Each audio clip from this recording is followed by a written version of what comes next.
Hi, welcome to Magic and Miracles. I am Mary Peichel.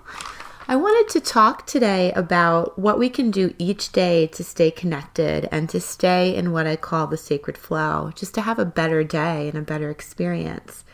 And what I use each day, usually first thing in the morning, is the practice of purification and alignment.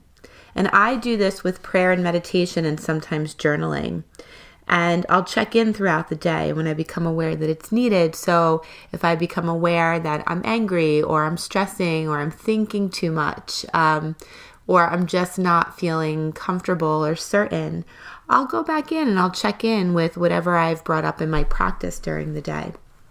So I wanted to offer you today my practice breakdown and talk about what that means and what that looks like. And remember, your practice, you might already have one. If you don't have one, this is what I did to sort of find my practice. I just read and I used other people's practices, and eventually I found what worked for me.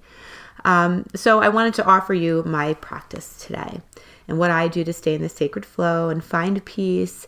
And when I'm aware enough, get there no matter what I'm feeling. That's what this practice will help you with. So what is the sacred flow? The sacred flow is what I call being in alignment with your true, authentic, divine self. It's that self or that awareness of us that is the experience and the expression of joy, love, and peace. And when you're in that alignment, you will feel it. So you can tell if you're connected by how you're feeling about what's going on, how you're responding to things. And it's a positive feeling, right? But sometimes, we're human beings. We have this dual nature. There are things that cause us grief. There are things that cause us fear and sadness. So how can we stay in the sacred flow when our feelings are just so strongly tied to some kind of opposite experience, like the opposite of joy or peace? And what we can do then is just have an intention or a willingness to experience peace. So you can use some stuff from A Course in Miracles, like I could see peace here instead, or I choose love as my teacher. You can offer compassion and loving kindness. So if I were having a really difficult time and just really feeling not so great and not being able to switch lanes so easily, I'll put my hand on my chest and I'll just say, I offer peace and compassion to the part of myself that is suffering. And you can do this for the world. Sometimes, with everything that's going on, we don't really know what to do or how we can help. We can offer compassion. And if we keep doing that, we might be led to offer more. So if you're feeling a little bit overwhelmed and a little bit maybe jealous or fearful or angry or sad, don't worry about that. Don't worry that allowing yourself to feel those things is going to cause you to be out of alignment. We really want to be present with anything that comes up for us because it will actually help bring us back into alignment. But whatever it is, you can offer compassion to it. And in time, you will begin to feel what it is you are offering. So what we give out, we actually bring up in ourselves. And sometimes we need to call it forth. And once we do, it gets easier and easier to hold compassion, peace, love in challenging times. So the more we call upon this, or we're willing to experience this instead, or we ask for help, right? I'm here, help me to heal this. In time, we'll be able to switch those lanes much easier. And it might not happen all at once or overwhelmingly. There's things in my life where I can find myself caught up in, right? I can leave the door open a little bit and the ego just kind of comes in and I can say, wait a minute, I've done this work. I choose peace instead. And I can pretty easily switch a lane in some circumstances. But in others, right, I might have to go back to this kind of beginner's mind, as the Buddhists call it. I'm willing to see peace instead. I'm willing to hold compassion. And I might have to sit with some really uncomfortable feelings for a while and just allow myself to be present with the experience no matter what is up for me. That is a sacred flow. It's being present with the experience no matter what it is and being willing to see peace instead, being willing to receive the healing, being willing to receive God's divine guidance. So to help me to do this, each morning I start the day with a practice of purification. And this practice brings me into alignment with my higher self and with the universe and the divine plan that is already set up for me today. And I do this because I know that I can't reach my goals alone, that I'm a co-creator with God, with the universe, and that I can't use my own mind by myself to handle all that will come up for me. And when we do this, when we have this practice of purification, we receive our daily bread, so to speak. Our daily bread is kind of what we need to accomplish our goals today. It's our divine lessons. It's all of the guidance that's already put in place for us to receive when we accept our divinely guided assignments. So A Course in Miracles says our only goal or function is salvation. So this is a daily spiritual practice to help us do this. Through this practice, we come to experience salvation, and we are our salvation. The salvation that we are seeking is us. The Course says that miracles are everyone's right, but purification is necessary first. So I wanted to talk about this practice today with you. A daily practice is like purifying the mind so that we can see clearly and not block any guidance or gifts that may be in store for us to help us. So what that means is when we have a morning practice where we say, okay, I'm open to receiving, I surrender my will to the higher will. I know that when I do so, I'm divinely guided. I open to the gifts and the opportunities and the blessings and all that God or the universe has in store for me today. We are actually allowing for the supports that we need, the doors that we need to open, the information to come to us. So opening ourselves up, purifying our minds, recognizing that nothing outside of yourself can save you, that nothing outside of yourself can give you peace. But this also means that nothing outside yourself can hurt you or disturb your peace or upset you in any way. So it kind of puts you in this neutral place that no matter what is going on, you can stay grounded, you can stay connected, you can stay guided. And the more you stay connected to that sacred flow, you'll find yourself just kind of flowing through the difficult times, feeling more supported, not lasting in them too long. It doesn't go into depression or anxiety or what some people experience as bipolar or psychotic symptoms. Those are really just expressions of our mind kind of fighting us back, right? When we're too much in our mind and using our mind, we'll find resistance in the mind.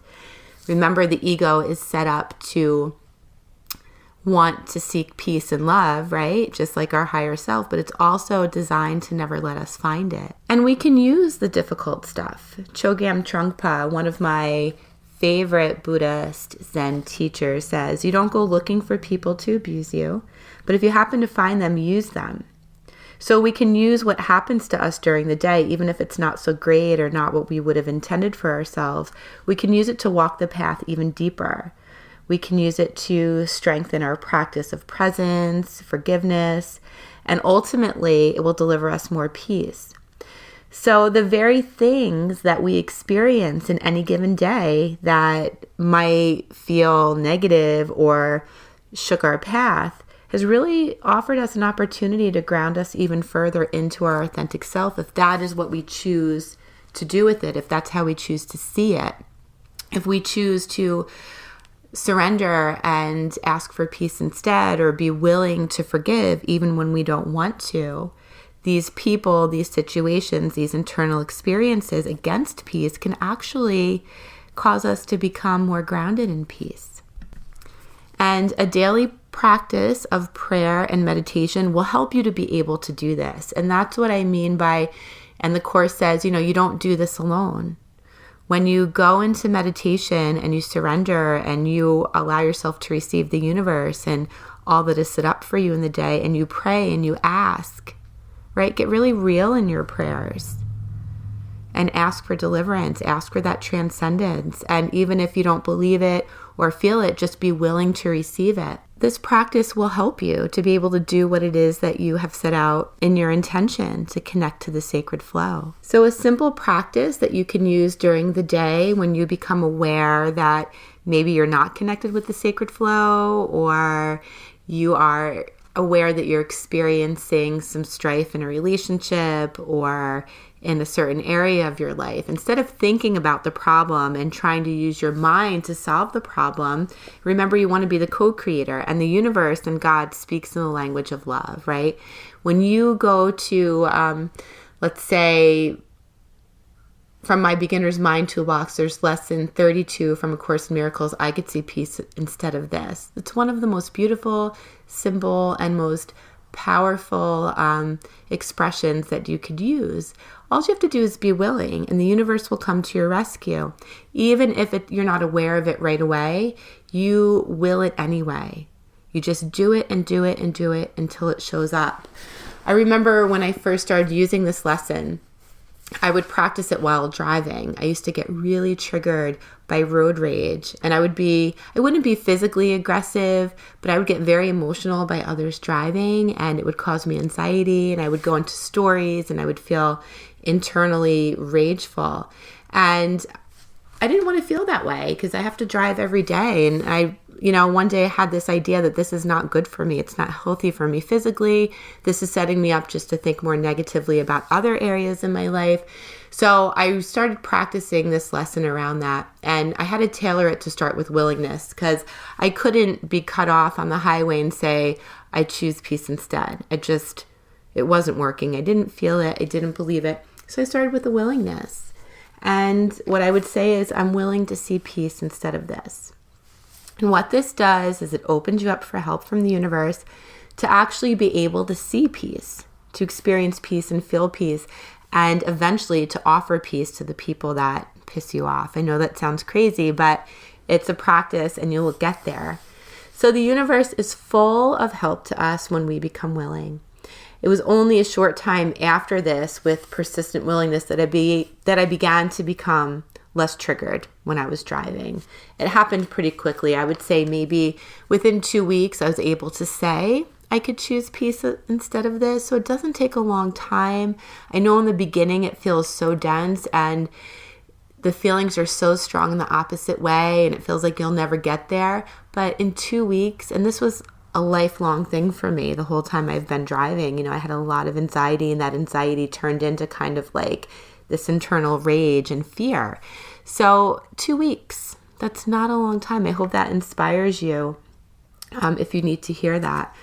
So there's another opportunity for growth, or to align or connect more to the sacred flow through this practice. And it's called what the Course calls a holy instant. And this is where we become aware of ourselves, right? We become aware, okay, I'm having this really strong negative reaction to this thing. And what do I do now? I can get aggressive. I can call this person a million names, right? I can do something crazy, or I can say I'm willing to choose peace instead. That is the miracle, right? The miracle is the shift in perception from fear to love, and we start with a willingness. And then when we do that, have gratitude for it. Like, that rocks. Like, I just did that. When you do that, when you give gratitude to yourself, like a pat on your back, you thank the universe for offering you this wonderful tool to free you. I mean, maybe that's why it only takes 2 weeks in some instances to change such an ingrained response. Gratitude is sort of like the valor, which is an essential oil that increases the potency of all other essential oils. I use Young Living. I love them. It's kind of like a supercharger for anything that you're doing. Add some gratitude on it, and you'll get the results a lot quicker. And you can say something like, I'm grateful for the help of the universe and the willingness of myself for this peace that I now experience, or that I'm coming to experience. Gabrielle Bernstein has this thing that she says that I love, and it's simple. Thank you, more please. So when you are aware of feeling a certain way that's in alignment, or you receive something, some gift, or you are aware of yourself, right? You do something that you're proud of. Thank you, more please. Acknowledge, ask, and be grateful. And this is the ultimate recipe for manifesting connection with your divine self, experiencing your divine self, living a life in the expression of your divine self. So a consistent daily practice first thing in the morning and sometimes in the evening is really ideal. So I like, on a crunch day, 20 minutes, meditation, a little prayer, but more realistically, maybe 30 minutes to an hour for a morning practice. So, and that would include maybe reading, listening to a podcast or a talk, anything that uplifts you. So this is all based in feeling. You want to start to feel your way into a better experience in life. And your practice is what works best for you. So for me, I start with meditation and I get into the present moment that's where you can connect with God. That's where you can receive divine guidance. That's where you can go into non-resistance of what is up for you. Remember, meditation is kind of like, it will support you in your intention throughout the day. So it helps you to be able to do what it is that you're wanting to do. So how do I not get angry at my coworkers or my boss? I don't know how to do that. It's not you that actually does it. You get into connection with divinity. And as you become more divine through that experience, you're able to do it. It happens to you, through you. So I start with meditation, I breathe, and I connect intentionally to the sacred flow. So I'll breathe in and take in the whole universe into every cell. I take in its light, its wisdom, its potential. And when I exhale, I release resistance to knowing that I am the universe and experiencing life from the perspective that I am the universe, so that I am a limitless being, that my true self is beyond the limits of the material world. And I take in the love of God. I allow for the love of God to come into each cell. I ask for God to enter my heart, my mind, my thoughts, my words, my actions, so that everything is guided by Him today. What I'm impulsed to say, my responses to things. And then I sit. I sit with myself. I sit with what is up for me. I sit with the universe. I sit with the knowledge that the universe is in me and around me and connected to all things. I sit with whatever's up for me physically and emotionally. And I do my best just to watch and experience it. It's like being aware of everything and nothing all at the same time. So I'm aware of the presence of God and sometimes maybe other beings if they feel they need to show their presence. And I just allow for the experience to be what it is. Joe Dispenza says that this kind of open awareness meditation is where the universe and God can really come in and start to divinely guide you. And a lot of it will be subconscious. You might just feel a little bit more peaceful, or maybe you don't. Maybe you feel a little restless in meditation, but we'll talk about that. But when you can sit and not attach your attention to any one thing in particular, you're actually opening yourself up. You're opening yourself up to healing, to divine guidance, to be directed in ways that you can't do yourself. And then I step into my role as co-creator with the universe, and I'll set my intentions for the day and, whatever that might be. And then I open to my divinely guided assignments. So as much as I have my own intentions or intentions for the day, I open up to what the divine plan is. So when maybe my specific intention doesn't unfold in the way that I expect it to, I'm not too tightly clung to those intentions. So Oprah has this great thing, my heart is open to all possibilities, or I release this intention to a plan far greater than mine. So I include that in my practice. I set my intention, I open to my divinely guided assignments, and then I open to what's for my greatest good. Because remember, be careful what you ask for. So you want to be open. You want to allow yourself to co-create. You want to be guided. And when you do that, all the support you need, all the doors, information, money, feeling. So if there's something you're intending, but you need the confidence or the certainty, that can be divinely inspired through you. And this practice delivers it to you. And I call in to be present for all that God has called me to do today, and to accomplish all that He would have me do. So God has many callings for us each day. It may be to be a parent, and an employee and a dishwasher and a carpool driver and a yoga student and a wife. So some of these things we may want to see for ourselves and others we may not. But when we show up for all that we are called to do with a willingness to be present and be in service, we will be perfectly guided and supported, and we'll find joy in those things. So when we choose to be about the divine assignments laid out for us and look for the gift and opportunity in them, then we will experience them with joy and fulfillment. It's much different. To look upon something that is up for us in a day with resistance, we're not in alignment with God's plan and the work He would have for us today. And this resistance breeds unhappiness, and we will be working alone and harder and not with God, and all the support and miracles that the universe wants to give us. We'll block it, and we'll experience strife and suffering and anger and resistance and agitation, amongst other things. I wanted to talk a little bit about just some of the elements of a practice and what I've experienced myself and what a lot of clients have brought to me. You know, some of you listening might have a really great meditation practice and know this. But, you know, again, beginner's mind. We can't hear something too much. The more we hear it, the more we receive it, the more it is ingrained in us as a core belief, and the more it becomes what we experience.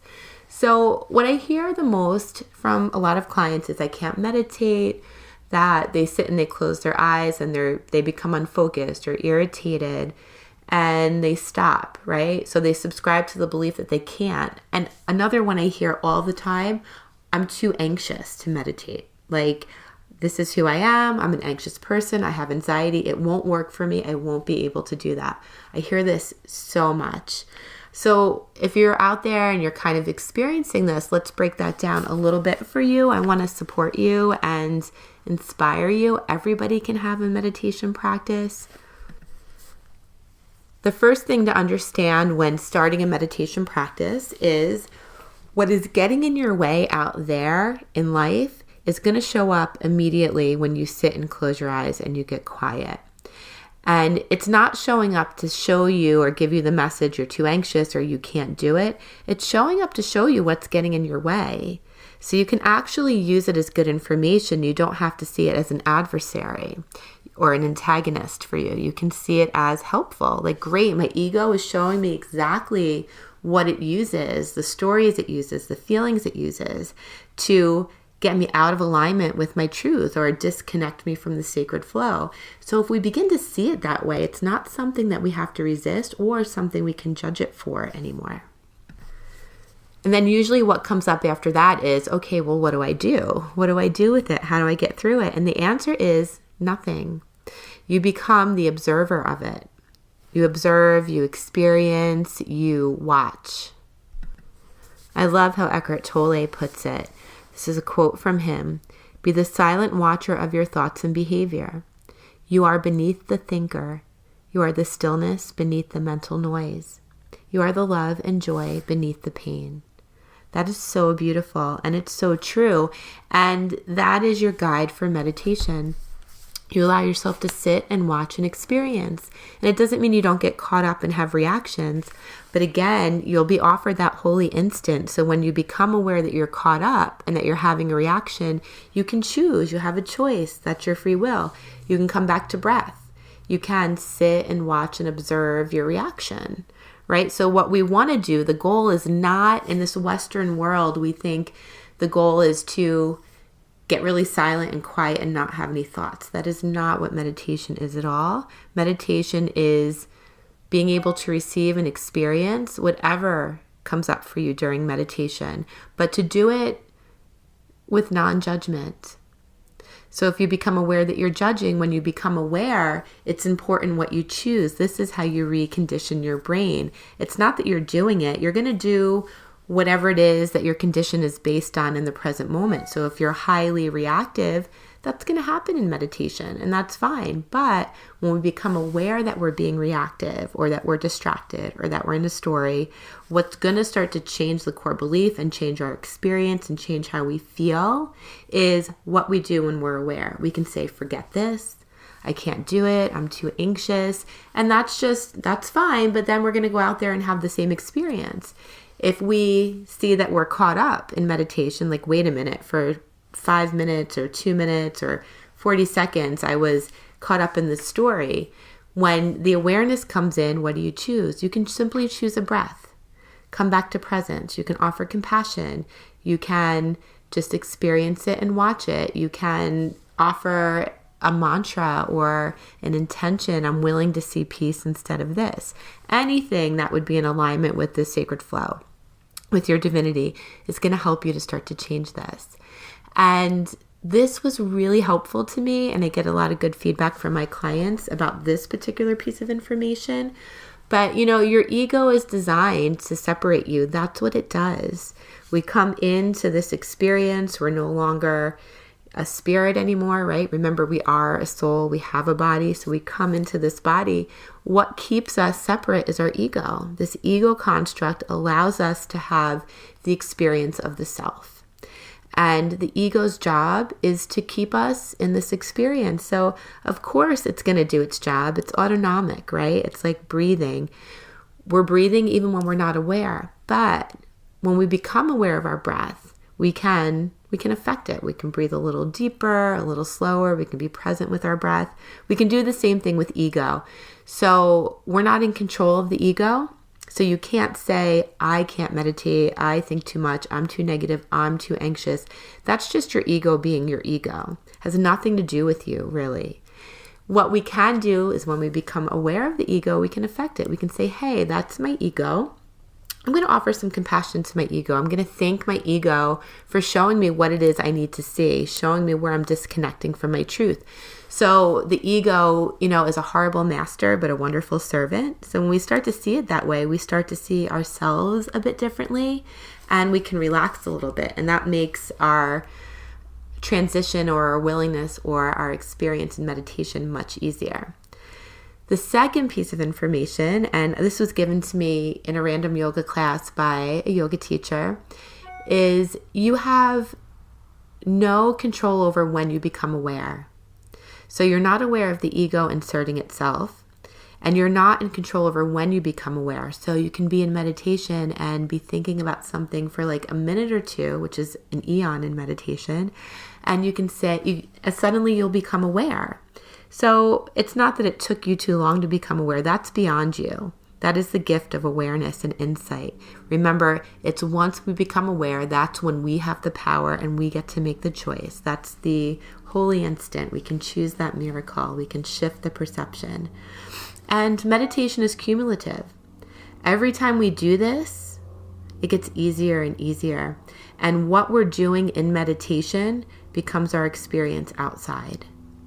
So the more we sit in meditation, the more we sit in observance and non-reaction, the more we choose peace. It's like a little mini powerhouse meditation that it bleeds over into our daily experience. So 5, 10, 15, 20 minutes of meditation a day is really going to change how you're experiencing. You'll become less reactive. You'll be able to choose peace or joy or love instead. It just sort of happens to you through you, which is why it's such a great practice. And again, I think I spoke about this in the first podcast, but it doesn't take that long. It's more persistency and consistency. 5, 10, 15, 20 minutes once or twice a day. Within a couple of weeks, you'll really start to see some changes in your behavior and your reaction. And as you start to change in your behaviors and reactions and your emotional frequency, you'll start to attract different things, more positive experiences. So that's what I mean when I say, you can have an experience and an expression of living in connection to the sacred flow. You'll start to manifest by default from your sacred flow. So we're always manifesting. We can be manifesting consciously. We can be manifesting subconsciously by default, by where our core beliefs are, by what our internal script is. So the more we do this, our default frequency rises and we start to manifest better experiences, better things. And throughout the day, right, it's the same thing as in our meditation. We're going to get caught up in things, but when we become aware, that's when we have the power. So throughout the day, when you become aware, you can have a little mantra. That's why reading and listening to things are so important. Write down the stuff that inspires you and use them. I will put reminders on my phone, and all day long, these little inspirational things that I've read or heard will pop up. I change them. I have things all over my house on sticky notes, things that inspire me. So it just helps to kind of get that information or make it available to you so that you become more insightful during the day. So when you become aware during the day that you're caught up, come back to center. Take a breath, sit with your heart, experience it. I could see peace instead. I'm willing to choose peace instead, but it's really hard. Thank you for helping me and supporting me. So when you start to do those things during the day in response to how you're being triggered, your response starts to change, and then your experiences start to change. So once something doesn't trigger you so much anymore, you'll find that experience just kind of falls away for you. So this practice is about getting in alignment with your divine plan. I hope that some of what I've spoke about will help you to do that. And before we end with a meditation, I want to just share a little excerpt, a little quote from A Course in Miracles. Once you accept His plan as the one function that would fulfill, there will be nothing else the Holy Spirit will not arrange for you without your effort. He will go before you, making straight your path and leaving in your way no stones to trip on and no obstacles to bar your way. Nothing you need will be denied you. Not one seeming difficulty will melt away before you reach it. You need take thought for nothing, careless of everything except the only purpose you would fulfill. And the only purpose you would fulfill is salvation, is joy, is peace. So how can I be in servitude in this situation? How can I offer peace? How can I offer joy? So that's a really powerful practice. When you don't know what to do or you're really suffering, and you become aware, how can I be in servitude here? What can I do? Right? How can I offer peace? How can I put some light on this? I remember yesterday I was in a store and they were having some problems and I was running late for something and I was online for like 15 minutes and it was a little store. I had one little thing and I started to get really agitated. And I remembered that everything that was put forth for me today is divinely guided and it's an assignment. Every second, no second is wasted for you in this experience. So I had that holy instant and I chose to be really present with where the universe or God would have me and how could I be of service. And I noticed that the woman that was kind of holding up the line looked kind of embarrassed and so I just said a little prayer of peace for her. And it really just changed my experience about how I felt. So that's what I mean. We can use the stuff to really walk this path. And that stuff is rewarded. You're rewarded with peace. You're rewarded with, patience and whatever else might come your way when you're walking this path. So let's end with a little intentional prayer on purification. And this is a practice that I have every day. And sometimes I need to call this practice in during the day. It's really simple. And I invite you to use it, to change it, if it inspires you or if it's helpful in any way. So just take a moment, take a deep breath, come to center. On each in-breath, allow yourself to receive the divine wisdom and love of the universe to enter into your mind, your heart, every cell in your body. And I open to receive this day. I surrender my will to the higher will and I connect to the sacred flow. I offer my mind, my heart, my thoughts, my words, my actions, my perceptions and my expectations to be guided by God in peace today. I open to my divinely inspired assignments today. And I choose to be about the gifts and the blessings in every moment that I experience. And I know when I do so, I'm perfectly taken care of. Where would you have me go? What would you have me do? What would you have me say? And to whom? The highest in me honors the highest in all that I experience today and all that I come across. I am grateful. Namaste. Thank you. I hope that some of this was inspiring to you and helpful, and have a wonderful day.